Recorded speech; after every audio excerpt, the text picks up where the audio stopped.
नमस्कार, प्रणाम। मैं आप सबका भाई अमित पटेल और ये मेरे भाई हैं। इनका यूट्यूब पे एक चैनल है ओके राज ऑफिशियल। प्लीज़ आप लोग इनके चैनल को सब्सक्राइब कीजिए और प्यार दुलार दीजिए जैसे मुझे देते हैं। सपोर्ट कीजिए प्लीज़। धन्यवाद। नमस्कार, प्रणाम। हम एक्टर ओके राज और अमित पटेल जी के साथ में शूटिंग है जो बेतिया में। आप लोग के आज लाइव शूट दिखाते हैं।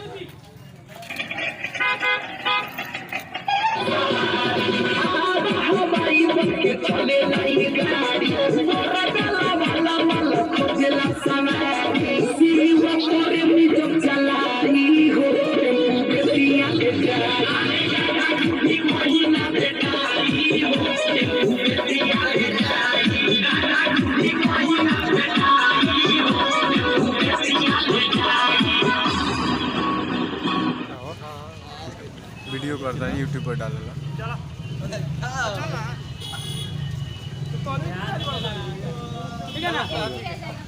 ठीक है ठीक है। चलिए मैडम, रेडी हैं आप? चलिए, पोजीशन, मोड, कैमरा, म्यूजिक।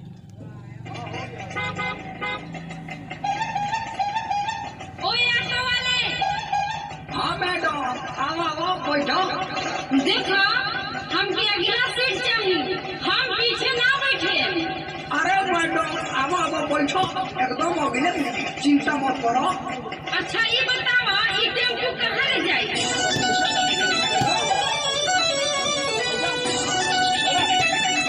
गाड़ी आगे बढ़ाइए, गाड़ी आगे बढ़ाइए। कट, आइए पीछे।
बाटे आगे वाला सीट हो,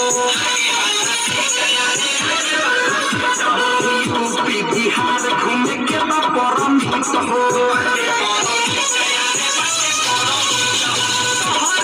खाली बाटे आगे वाला सीट हो, घूम के यूपी बिहार परम हो। जब में बुझाई दी हो पानी हो, टेम्पू बेतिया ले जाई।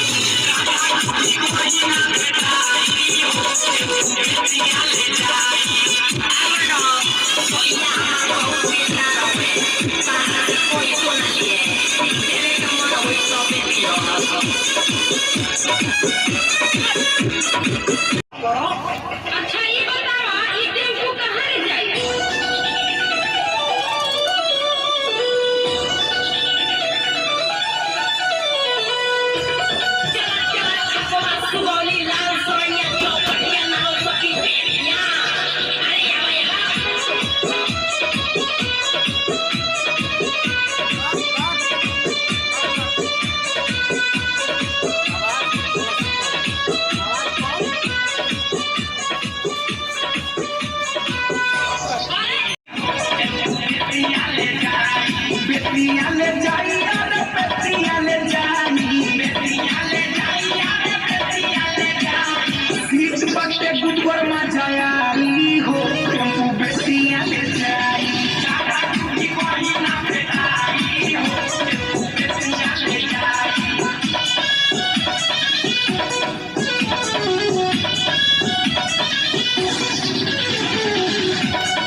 मीट मीट मीट जाइए, मीट है जाइए, बहुत बढ़िया, गुड परफॉर्मेंस।